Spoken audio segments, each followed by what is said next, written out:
Ida Zakaye, présidente du Conseil économique, social et culturel. Aujourd'hui, je suis vraiment très, très heureuse de voir le premier atelier du CESA en plein air avoir lieu. Alors pourquoi c'est important? En fait, ce type d'atelier nous permet vraiment de nous arrêter, de se poser et de réfléchir à la société dans laquelle nous souhaitons vivre.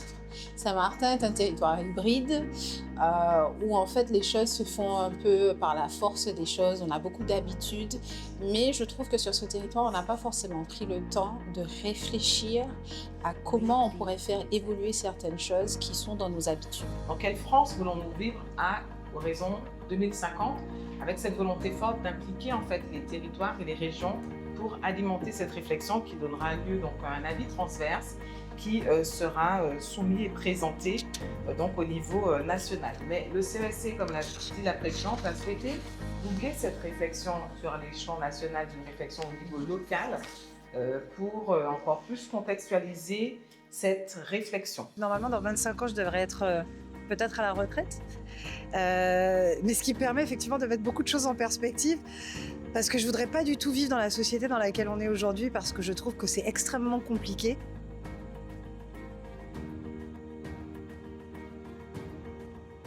J'aimerais que ce soit beaucoup moins violent. Déjà, beaucoup moins de violence, beaucoup plus, comme tu as dit tout à l'heure, de solidarité, d'entraide.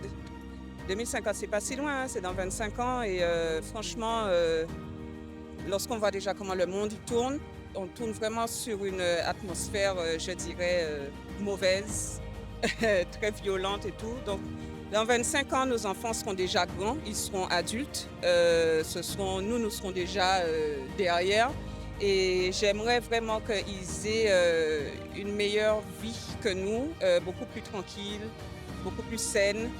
Et même pour nous en fait.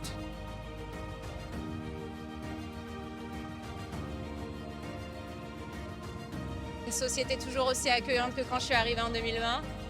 Je dirais avec un petit retour en arrière au niveau du travail, ce serait bien que ça redynamise un petit peu. Et aussi qu'on dynamise à mort le côté français, parce que côté hollandais il y a du monde, mais côté français c'est encore un petit peu slow quoi. Allons-y, mettons-nous un peu de bonheur et un peu de cœur dans la reconstruction de Saint-Martin quoi. I think one of the greatest power, strength, beauty that we have is our multi-language, first of all, and our diversity is something that we beckon on. What if St. Martin was a hub for learning languages in the Caribbean? What if we could facilitate people learning Spanish, English, French, Creole, all kind of Creoles, Portuguese, Russian, anything? What if people would come through St. Martin to be trained in languages? Wouldn't that be great?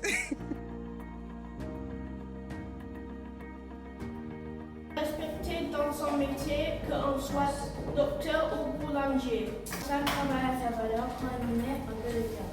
C'est une initiative qui est née de voir la participation citoyenne prendre sa place au sein de notre territoire, où les idées peuvent émerger dans le respect et dans l'échange afin de contribuer ensemble à la co-construction de notre territoire.